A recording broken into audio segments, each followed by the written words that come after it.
So welcome back to Face to Face, and a really interesting face today, not just to look at, but he's got a lot behind the face. That's Rich Mulholland, who runs a very successful company that specializes in teaching people how to do better presentations. It's called Missing Link.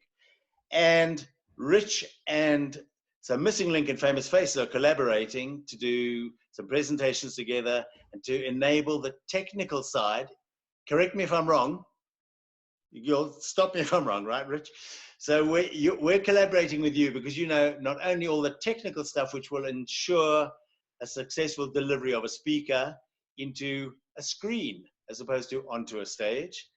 And Rich is going to talk to us with two hats on today. In fact, he doesn't have either of them on at the moment. There he sits in Cape Town. Here I sit. Okay, there's the first cap. This is the cap of the guy who sorts out the technical stuff. So Rich, talk us through in layman's terms so that I can understand it. What is the big difference from a client's point of view so that they get the full quality of a speaker, an entertainer, a facilitator? What happens now? The big difference is, of course, they're sitting in their office or they're sitting at their home. They're not sitting in a convention center. So talk us through the experience from a client's point of view. Yeah, Stuart. Okay, so there's three, I guess there's the client, there's the speaker, and then there's the audience member. And all three are considerations of how we have to do things. Let's start with the client. The first thing that we have to get, people will ask me, hey, the standard question we've been getting is, hey, Rich, what is the best platform? And I think the first thing we need to understand is that we've got to change our language. A platform is just the venue. That's like saying, hey, what is the best venue for my event? To which the answer would always be, what kind of event are you throwing? If you're throwing an event for 30 people, well, then use the auditorium in your office. If you're throwing an event for 60 people, well, then go to a little hotel around the corner. If you're throwing an event for 1,000 people, well, then the convention center seems like a good place to start. So we need to think about the platforms relative to venues and to the use case. So that's the first thing the client has to consider. What am I trying to achieve with this? And what is the, to figure out what is the right use case? The second thing the client needs to consider is that the event, little Chester, get him out of the way, that the event, the major constraint has changed. So the next thing that we want to say to people from a client side is that you're not trying to replicate an in-person event as an online event.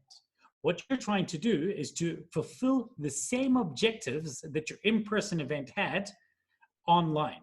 Now, there's certain part of those objectives that can't be filled. So it's not going to be as nice chatting to Stuart over a virtual dinner party. It's not the same thing as going out and, jumping into a pool naked at 3 in the morning, as Stuart and I obviously do all the time. Yeah. Listen, I thought you'd never mention it. Yeah, if I had a rant. But so that's the first thing. So, but on the flip side, then there's a whole bunch of other advantages because of that constraint or lack of constraints. And so on the other side, you turn around and say, well, we're no longer constrained by time. So if the previous event had to be in 2 days because everybody had to be there in Sun City and we're only paying for 2 nights, well, then we had to get all the content across in 2 days. So we cognitively overload everybody. Well, no, you can't. So for example, Missing Link, we've created a bunch of different event structures. One of my favorite ones is called a 5x2. It's 5 days, 2 hours per day with auxiliary interactive elements that people can optionally attend later on. And so we can break time. So the most important thing for the first part of your question is, what do I want to achieve? What did I want to achieve before and what do I want to achieve now? And then the second little thing I'd like to add on to this, the other great constraint that is removed is geography. So time and geography have changed. Geographically speaking, this now means, do I want a speaker? If I'm sitting in New York City, so I just had to cancel an event that I was supposed to be in Boston next week. But now, well, I can be in Boston next week. And it's cheaper, right? So in fact, I'm doing an event in Santorini in a few weeks. Not quite as much fun as I was hoping to have at my event in Santorini, but the fact remains that now it's a lot more convenient for me because I can fit 4 other gigs in the time when I was traveling. So what does this mean to you as a client? Is it means that the speaker you were looking for before has A, gone on sale because you're not paying for a bunch of what they're doing, and B, you can now get the perfect speaker for the time you want. Yeah, and I was talking to a speaker yesterday and he was saying, when I go to New York, it's a week out of my calendar. He says, now I can go to New York and I can be in London 2 hours later. And of course, that's going to be factored in when it comes to the price of the speaker. You're still going to get the same value because you can also interact, right? Your audience can ask questions and they can interact, and you're factoring that in when we put these online events together, aren't you? Yes. So let me tell you where the value is different and what is an up of value and what is a down of value. Okay. So a down of value, first of all, is if I go to an event in, where was the last place I was? Say Canada. I did a tour in Canada. After the event, in fact, one of them I went to see the Toronto Maple Leafs play ice hockey with a bunch of guys. We played we went to a hockey game together. I'm a massive hockey fan. We went to a game together. I went to see another game the next day when I was speaking in Montreal, hung out with people, and I built real relationships that transcend. So unfortunately, people do not get that connection with the speaker this way, although we do allow for that. So quite often what we do is we do VIP after parties. So the 1,000 people of your event leave, but then the 20 people join a Zoom room to have a glass of wine with the speaker for 15 minutes afterwards, and they can exchange numbers there and chat there. So you can use the tools. It's not, again, not quite the same. However, where we're finding audiences are feeling even more connected is in the past, an audience for me as a speaker basically communicates in emojis. So if I tell a joke, they laugh. If I say something nice, they smile. If I say something serious, they nod. So I get the equivalent of an emoji.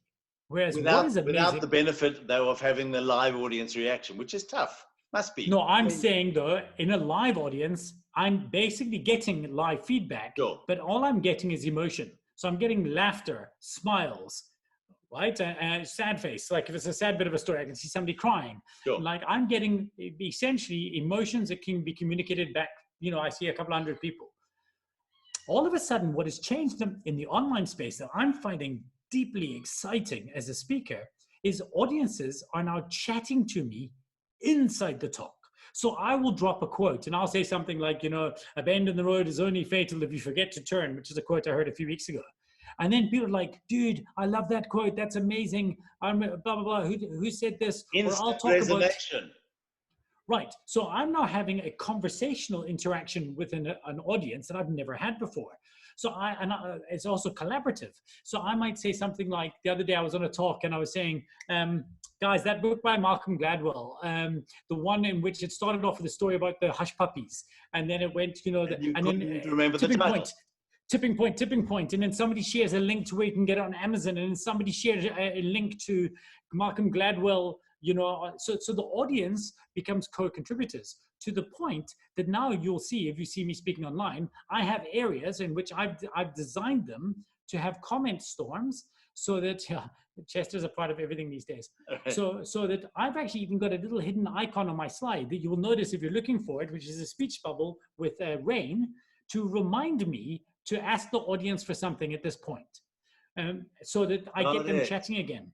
Got it. So all of a sudden so sure, my jokes require a few seconds before somebody says lol or smiley face or things, but I'm getting meaningful discussion interaction and even people pushing back. So I might say something and then they might say, yes, but Dropbox is very good, but what do you think about the security? So in the middle of my talk, I'm now seeing something there. So now what happens is the end result, and I will show you the comments. We did an event, we ran a Heavy Chef event, and the people were coming back saying things like, I much prefer this to the live event. I feel so connected to this community because now the presentation is a collaborative experience. So yes, they didn't get to interact with me. There's a loss. Now, this only works. Not everybody will think that. Totally. But it only works if your speaker engages this way and if your client understands this way. So you've got to prime. So again, there's three things that we do training on. One, we train the client. So we run the events for the clients. Two, we train the speakers on how to use the platform. But three, and you'll see the next video we're releasing is how to be a better online audience member. Because now your audience is not just part of the event, your audience is the technical crew. Right? You now have, if you've got 1,000 people in your room, you have 1,000 technical crews because every single one of them is running their own AV system. The rules change. So effectively, we've got to educate an audience. We've got to educate the client. And we've also got to educate the speakers because very few speakers until the world changed have been in this situation. We've all sat on Skype and had a chat. But suddenly now, if you want to show a video or you want to show a slide, you have to know how to do it. You also have to know where to look in your camera so that you're looking at your audience, or not to look into the camera if you don't want it to look like you're boring down into their eyes. So there's the education process is part of preparing for any new event. Is that correct? Am I right? 100%. And also before, so the same kind of, where the same rules apply.